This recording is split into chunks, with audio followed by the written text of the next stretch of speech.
Hi friends, it's nice to be home from the mission trip. You'll hear more about that on Sunday during worship.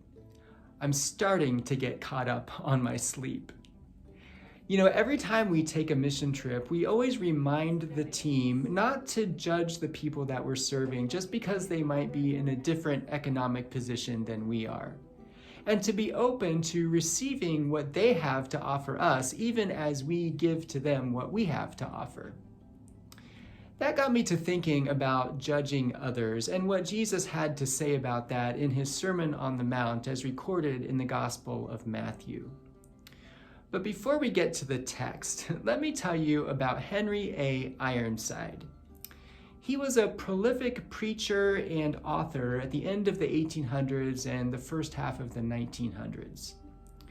A colleague and friend, Bob Jones Jr., wrote that although Ironside was a dignified man, when one got to know him, he had a terrific sense of humor.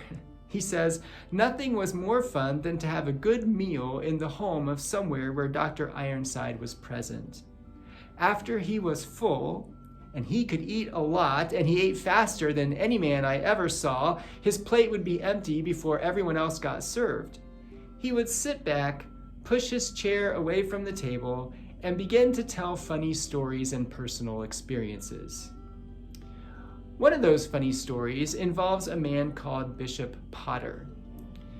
Bishop Potter was sailing for Europe on one of the great transatlantic ocean liners, and when he boarded the ocean liner, he found that he was to share his cabin with someone else.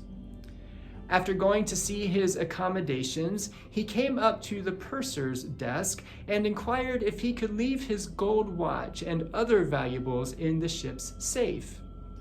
He explained that he didn't usually avail himself of such a privilege, but he had been to his cabin and met his roommate, and judging from his roommate's appearance, he was afraid that he might not be a very trustworthy person. The purser accepted the responsibility for the valuables and remarked, "It's all right, Bishop. I'll be very glad to take care of them for you. The other man has been up here too, and left his valuables with me for the same reason." In Matthew chapter 7, Jesus says, "Do not judge so that you may not be judged. For with the judgment you make, you will be judged, and the measure you give will be the measure you get. Why do you see the speck in your neighbor's eye, but do not notice the log in your own eye? Or how can you say to your neighbor, 'Let me take the speck out of your eye,' while the log is in your own eye?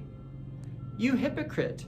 First take the log out of your own eye, and then you will see clearly to take the speck out of your neighbor's eye." Now that picture is ridiculous because it's impossible. Everyone knows it's impossible to ignore a speck in your own eye. It's irritating and bothersome. How much more impossible is it to first of all have a log protruding from your own eye, and second of all to think that you wouldn't even notice it? And so as we chuckle at that image in our mind, we begin to realize the truth that Jesus is so effectively communicating. It's ridiculous to think that we could judge other people based on the very small part that we see of them. It's impossible, if we're honest and even minimally self-aware, not to notice our own sin and shortcomings and failures.